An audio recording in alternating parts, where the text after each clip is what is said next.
12 Years a Slave. Yesterday, I spent the whole day yesterday basically just resting and waiting for antibiotics to kick in, which seemed to happen around midday.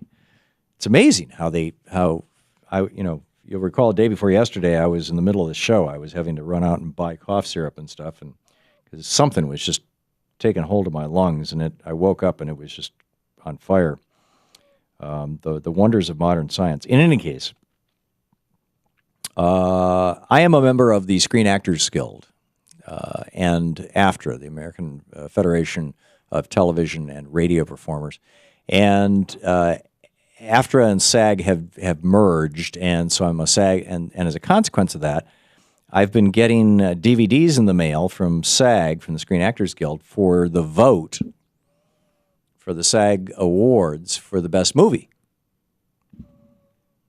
And I got a copy so yesterday I watched a couple of movies. I was just, watched American Hustle, which I thought was rather disappointing, and watched 12 Years a Slave, which I'd been wanting to see for some time. And it's just getting off to a theater for me is quite difficult, given the hours that I work, and I hate going to the movies on weekends.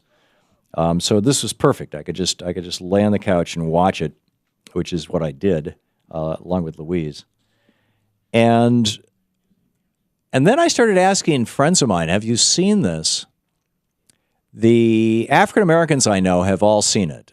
Now, I don't, it's not a very large circle of friends. It's, I think 3 or 4 people that I've asked, African Americans have said, yes, I've seen it. I don't know any white people who have you seen this? You haven't, Jim, have you seen it? Yeah. I really, for a long time, I wanted to see it because I felt like, okay, this is a horrible time in our history and I really should see this, but it wasn't like I wanted to, because it's like this is just another reminder of the horrors that were visited on African Americans by, frankly, in some cases, my ancestors. I mean, while my father's parents came over here from Norway in 1917, my mother's parents have been here since the 1600s.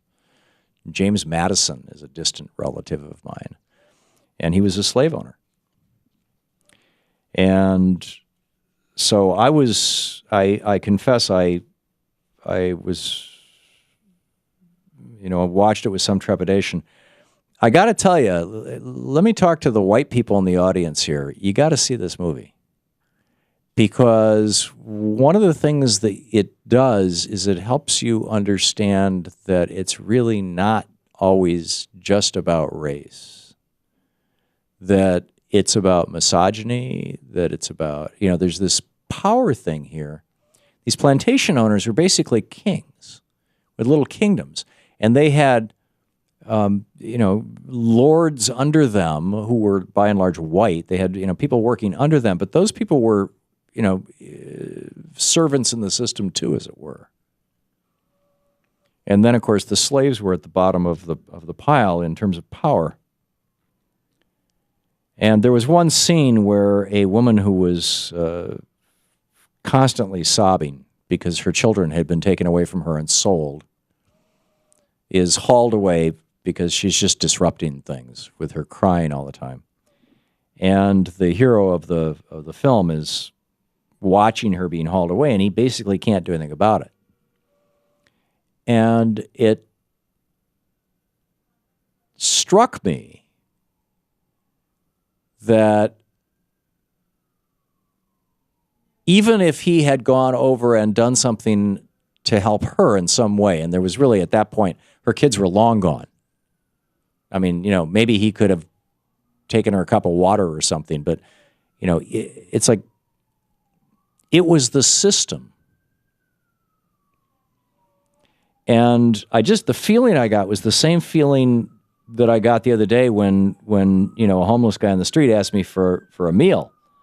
It's like, it's not, I mean, we all do what we can, but it's not just the people, it's the system. This movie beautifully portrays a mind-bogglingly corrupt system. Another aha I got out of this is that I believe that the beginning of the me society mentality in the United States, we've got basically two kinds of societies in the United States, two kinds of states, the red states and the blue states. And in the blue states, there's this sense of, this is a we society. We're all in this together. And in the red states, there's this sense of this is a me society. And you got that Herman Cain clip. And if you could easily find that and play it, it's because it perfectly exemplifies this whole, me society thing. That it's about, I got mine, kind of thing.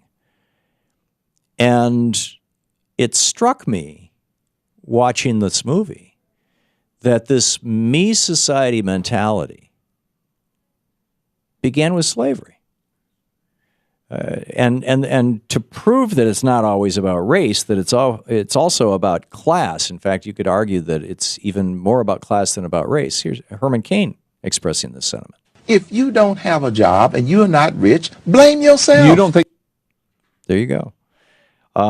There's another scene where this black girl, Patsy, is hit with a bottle by the white slave owner's wife, and she demands that the white slave owner sell Patsy because she's got it that the white slave owner's getting it on with Patsy, or at least wants to.